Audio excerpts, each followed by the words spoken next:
Ang ulo sa mga nagbagang balita.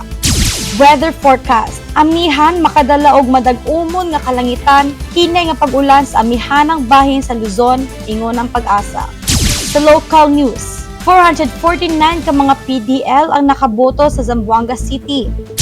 Vice President Sara Duterte mibutar sa DRANHS.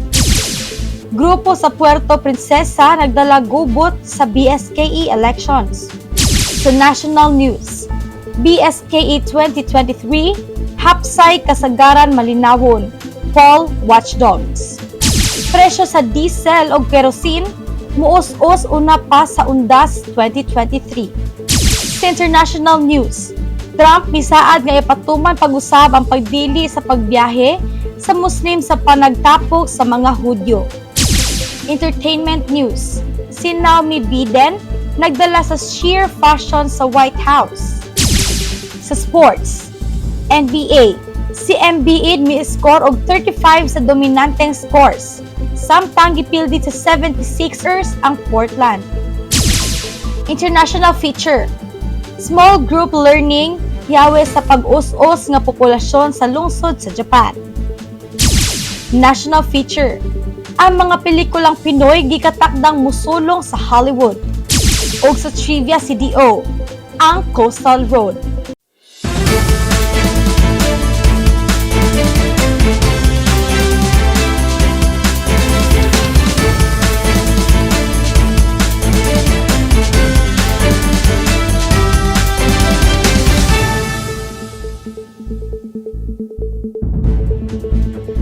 Good morning Philippines, magandang umaga Luzon ug maayong adlaw Visayas ug Mindanao.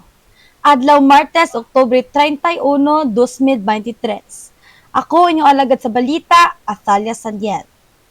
O magpadayon kitag paminaw diri sa Pinoy Rob News Channel.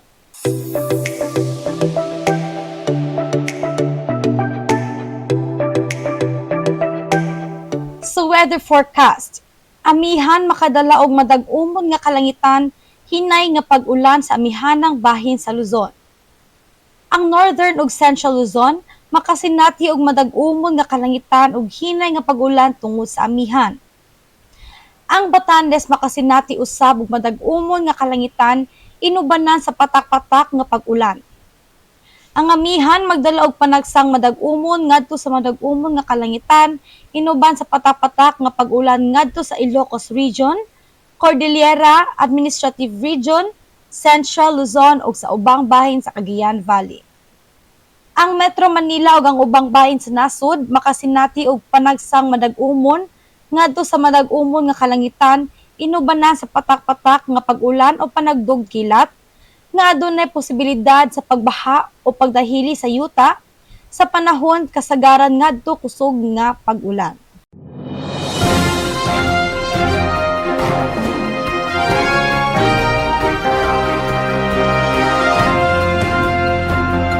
Ug sa local news, 449 ka mga PDL ang nakaboto sa Zamboanga City. Sa barangay ug sangguniang kabataan elections niadto Oktubre 30, 2023, mikabat sa 449 ka persons deprived of liberty ang misalmo sa pagbutar sa Zamboanga City Jail. Gikan niini nga mga botante, 428 ang mga lalaki ug 21 ang mga babayi. Ang botasyon gipahigayon sa hapsay ug malinawon nga paagi. Gidumala sa mga sakop sa Parish Pastoral Council for Responsible Voting, kawani sa Komisyon on Human Rights ug Provincial Jail Administrator's Office. Uban sa suporta sa 134 ka mga personnel sa Bureau of Jail Management and Penology.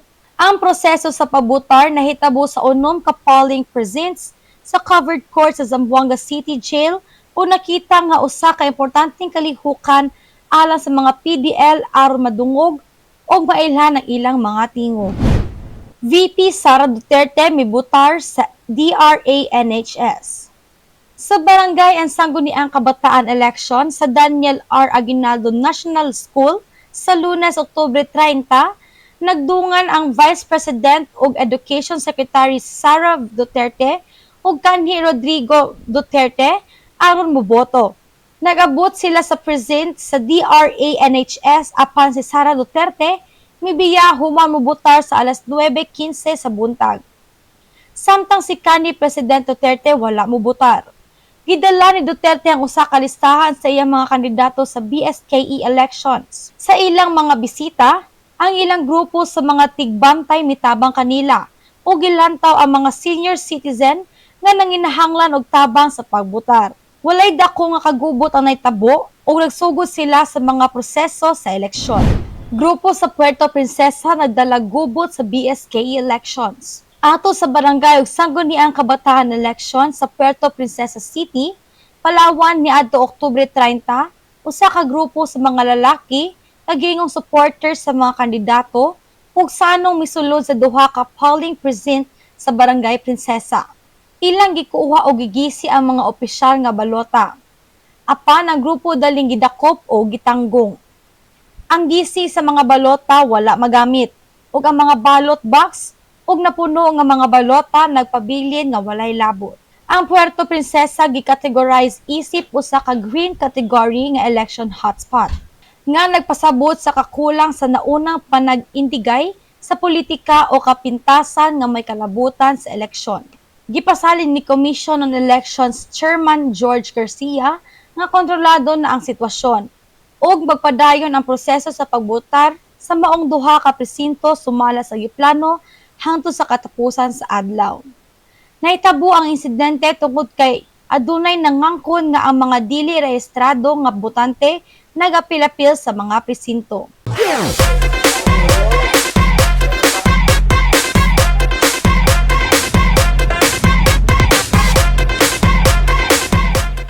Ug naatay gipang interview kaganina about sa eleksyon, kung unsay dagan sa eleksyon, unsay lang nakita dadto ug unsay mga kalihukan sa eleksyon hapsay ba or dili. So ato ning tanawon. Natakaron diri sa kanang street vendor, ang ilang baligya is kanang puso, sinugba nga isda, then kamuti. Adun ako isa ka tao nga nakita diri. Unsay pangalan nato, sir? GB Kabansay, Si JB Kabansay, pila sa dato edad? 23. 23. Since human naman ang election, sir, unsa may sa imo pananaw kanang kaning imong gibutuhan? Naba ni siya dakong kahimuan para diri sa inyong barangay? Na. Ay, amot lang. Kay karon pa man ako, ay, taga, di pa man ako manangkuan.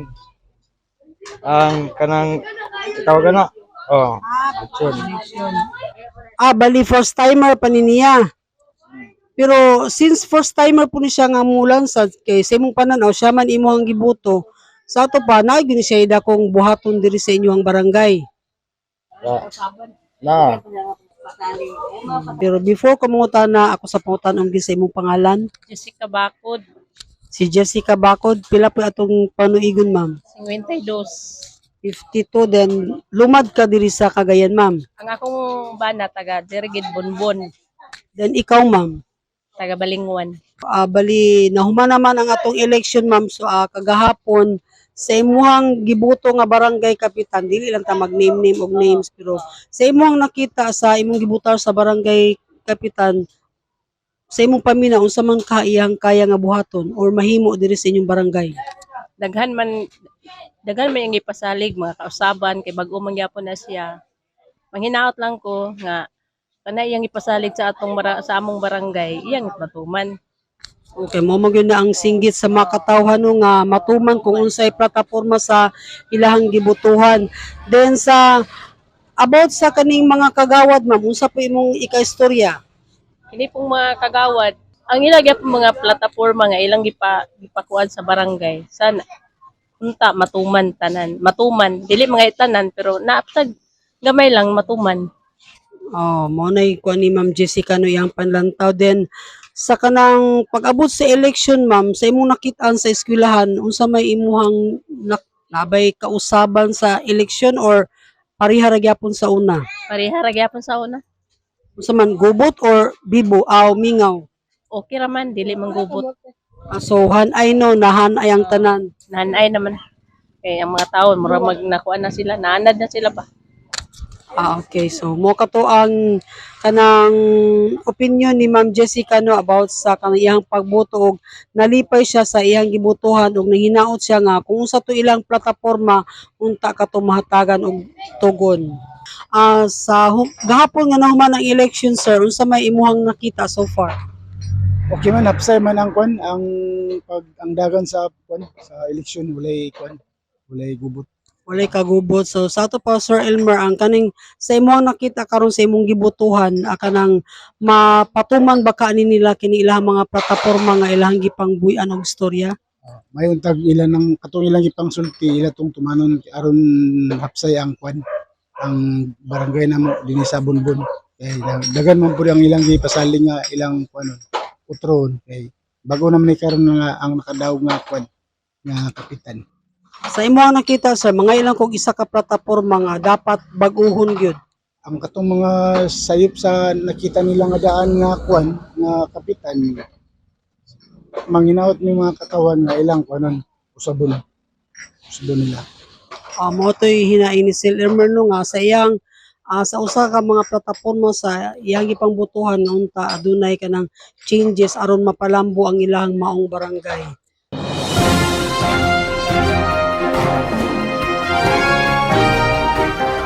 Og dirita sa national news, BSKE 2023 hapsay kasagaran malinawon poll watchdogs.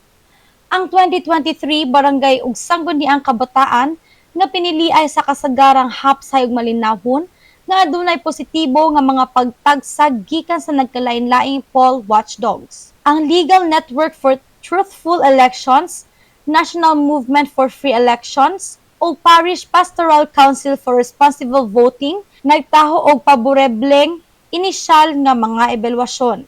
Gidayeg ni NAMFREL ang kaandam sa mga electoral boards tungod kay nagsugod ang pagbotar sa saktong oras ug adunay taas nga turnout sa mga botante, labi na sa mga senior citizen. Gidayeg ni Lente ang pilot testing sa automated elections o crowd management sa mall voting areas. Bisan pa, ang mga kabalaka nagpadayon bahin sa pagpalit sa boto na adunay daghang mga reklamo bahin niini nga issue. Presyo sa diesel o kerosene muos-os una pa sa Ondas 2023. Sa wala pa ang All Saints Day break, adunay nagkasagol nga pag-adjust sa presyo sa mga gasolina sa Pilipinas. Ang presyo sa diesel o kerosene gikatakdang muos-os og 1.25 per liter, samtang ang presyo sa gasolina musaka sa 0.45 liter. Samtang ang presyo sa gasolina musaka sa 0.5 per liter. Sumala sa pipila ka mga kumpanya sa lana. Kini nga mga pagbag-o moabot samtang milyon-milyon nga mga motorista ang gilauman nga mobiyahe sa mga probinsya alang sa paghandom sa adlaw sa mga santos. Nga nagtimaan sa 11 nga undas sukad, gilibkas ni President Ferdinand Marcos Jr. ang kahintang sa emerhensya sa COVID-19. Presyo sa diesel o kerosene nga naghatag og pipila ka kahayupan alang sa mga magpananaw niining panahona. Bisan pa, ang mga presyo sa gasolina nagtaas nga mahimong makaapekto sa gasto sa mga naplano nga magmaneho sa mga sementeryo alang sa tradisyon sa holiday.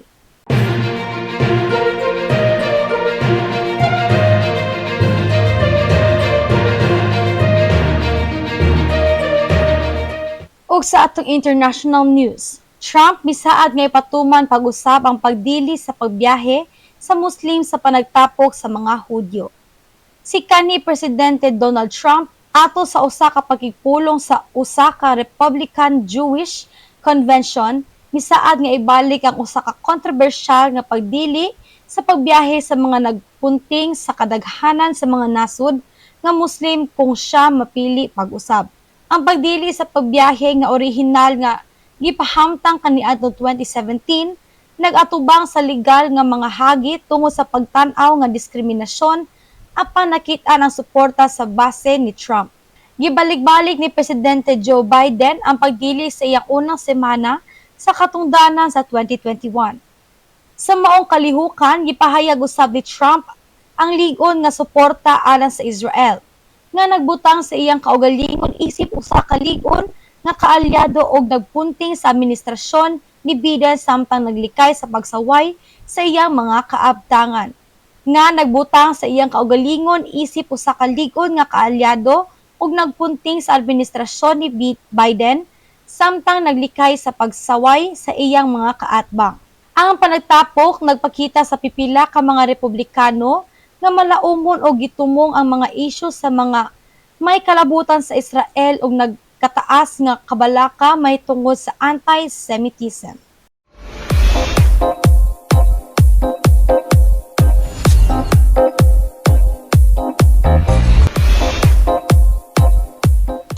Sa entertainment news, si Naomi Biden nagdala sa sheer fashion sa White House. Naghimo si Naomi Biden og usa ka uso nga pahayag sa 2023 White House State Dinner pinaagi sa pagdawat sa labi ka uso. Gipares niya ang labi nga guwantes sa opera sa iyang kostumbre nga si Nina nga Cristina Ottaviano. Nga adunay mga panel nga sama sa mata ug usa ka bustier nga neckline. Giestilo ni Bailey Moon, si Naomi mitambong sa kalihukan uban sa iyang bana, si Peter Neal, nga nagsulob og classic black tuxedo. Ang pamilyang Biden adunay kasaysayan sa pagsulob sa mga disenyo ni Cristina Ottaviano uban ni First Lady Jill Biden ug Naomi kaniadto nga nagpakita sa mga linalang sa tigdisenyo. Ang White House State Dinner nga gihimo agig pagpasidungog sa punong ministro sa Australia nga si Anthony Albanese. Gitambungan sa nagkalain-laing mga dignitaryo lakip si Presidente Joe Biden, First Lady Jill Biden, North Carolina Governor Roy Cooper, violinist Itzhak Perlman, ug US Ambassador sa Australia Caroline Kennedy, ug uban pa. Ang pagpili sa fashion ni Naomi Biden nagdugang usa ka paghikap sa kaanyag sa kalihukan. Ang aktor ug komedyante sa teatro nga si Joey Paras namatay. Namatay ng aktor ug komedyante sa teatro nga si Joey Paras human giatake sa kasing-kasing niadtong Domingo, Oktubre 29. Gikumpirmar sa iyang mga pagumangkon nga si Ciara Fabian ang iyang kamatayon ug gibutyag niini nga kaduha siya giatake sa kasing-kasing nianang adlaw apan naluwas kini sa iyang pacemaker. Bisan pa nga murag okay human sa unang pag-atake, sa kadugayan dili na siya mabuhi pag-usab. Taod-taod na nga nag-atubang og mga problema sa kasing-kasing si Paras. Uban sa iyang unang operasyon sa kasing-kasing sukad pa ni atong 2013, nga may resulta sa daghang pagpa-ospital og mga pamaagi. Ang iyang pamilya nangayo karon og tabang nga pinansyal aron mabayaran ang gastos sa ospital o lubong. Mahimong ihatag ang mga donasyon pinaagi sa GCash account ni Fabian nga 0905-341-4847.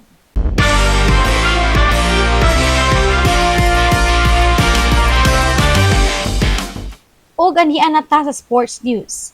Si Embiid may score og 35 sa dominanting scores, samtang gipildi sa 76ers nga Portland. Si Joel Embiid mihatag og dominanteng pasundayag alang sa Philadelphia 76ers sa ilang 126-98 nga kadaugan bato sa Portland Trail Blazers.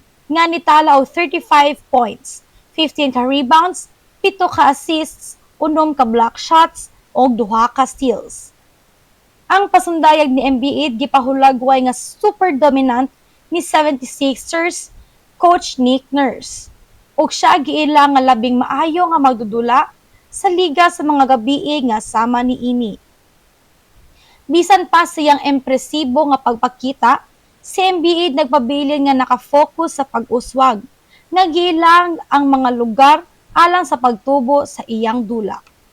Ang 76ers adunay usa kusog nga kontribusyon gikan sa Tyrese Maxey, kinsa may score og 26 points ug milangkat og 10 ka rebounds og Tobias Harris kinsa midugang og 24 points.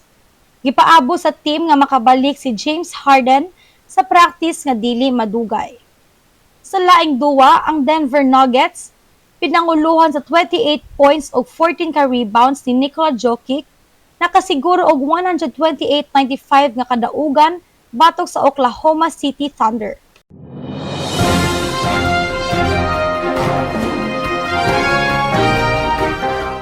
Sa international feature, small group learning yawe sa pag-us-us nga populasyon sa lungsod sa Japan. Ang Yutashinai, usa ka lungsod sa Hokkaido Prefecture sa Japan, nga adunay populasyon nga 2,700 nakigbisog alang sa pagluwas sa usa ka nasud nga nakasinati sa pagkunhod sa populasyon. Ang syudad nga kaniadto usa ka moswagol nga sentro sa pagmina sa karbon, nakita nga ang populasyon niini padayon nga nagkunhod sa mga tuig.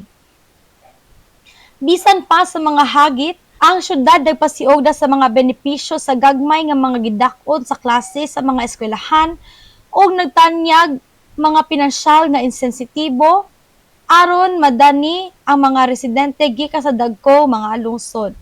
Ang Yutashinai nagtutok sa paghatag og personal nga instruksyon tungod sa gamay nga populasyon sa estudyante niini, nga nagmintina sa usa ka grado nga mga klase bisan sa tulo ka estudyante nga mga klase.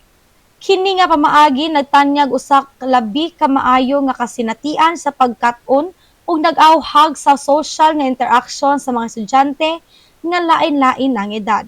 Naghimo usab og mga lakang ang syudad aron mapausbaw ang mga serbisyo, nagtanyag og mga pinansyal nga insentibo aron madani ang mga bagong residente ug ipakita ang natural nga katahom niini.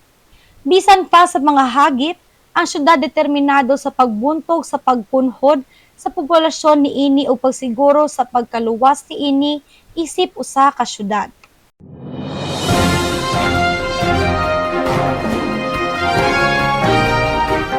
Sa national feature, ang mga pelikulang Pinoy gikatakdang musulong sa Hollywood. Ang Manila International Film Festival mag-feature og tulo ka Filipino films sa Hollywood nga nagtimaan sa showcase sa Filipino cinema. Ang mga pelikula orihinal nga kabahin sa Summer Metro Manila Film Festival nga gipahigayon sa Pilipinas ni adtong Abril. Ang MIFF nagtumong sa pagkonektar sa mga pelikulang Pilipino sa Hollywood o sa tibuok kalibutan nga entablado o pagdugtong sa gintang tali sa duha ka kalibutan. Ang kalihukan maglakip sa usa ka VIP nga pagdawat og usa ka meet and greet sa mga filmmaker o mga bituon. Si MMDA Acting Chairman Attorney gipasidugdan ni Don Artes ang world-class nga kalidad sa mga pelikulang Pilipino o nag-imbitang sa tibuok kalibutan nga maminaw sa pagtan-aw sa mga salida. Ang kalihukan nagtanyag sa lain-laing mga kapilian sa tiket alang sa mga manambong.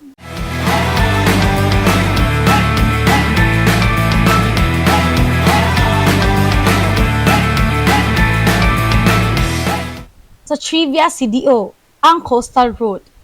Ang CDO Coastal Road Phase 1 magikan sa Lapasan hangtod sa Gusak, usa ka proyekto sa infrastruktura nga adunay makapaikag nga kasaysayan.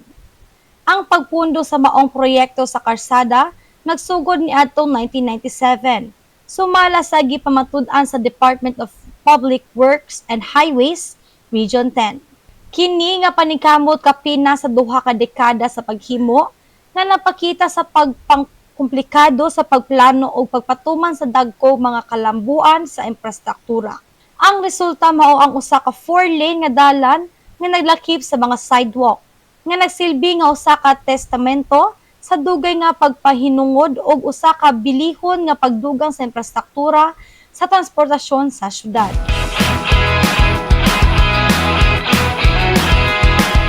Ug para sa tong Christmas countdown, aduna na lang tay 55 days before mag-Christmas. Ug mao kadto ang aton nakuha nga impormasyon gikan diri ug sa gawas sa nasud. Padayon sa pagpamina ug paglantaw. Please subscribe, follow, like, and share Pinoy Rob on YouTube channel. Ug daghang salamat sa inyong pagtan-aw sa Pinoy Rob News Channel Cagayan de Oro. Ug ako nagahangyo usa pa nga mag-support and subscribe and turn on notification for more updates and more info. Subli, daghang salamat ug dalaygon ng Dios.